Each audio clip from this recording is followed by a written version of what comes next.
I'm discussing Geography Optional Paper 1, Section B 5A. Now, many students found compulsory question 5A as very tricky. I don't think why this should not have been anticipated. The question geometrical boundaries is a straight question.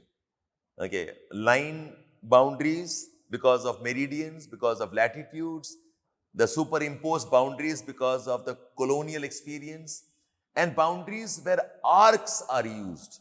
So 1E का explain geometrical boundaries with examples, state question नहीं था. You must differentiate. Essentially, boundaries का classification है given by Hartshorne.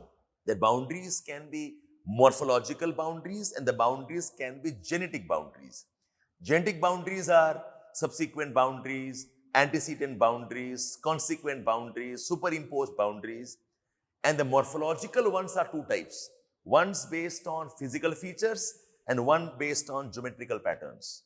So geometrical boundaries are straight lines and arcs. Example mein aap bata dete. Okay, you have the boundary of Gambia that uses arcs. In parts, even the boundary of Rio Grande between Mexico and in US also use some arcs because of meandering. And straight lines ke to bahut sare hain. 49th parallel, we have the boundaries in Africa. So I think 5E was a simple question.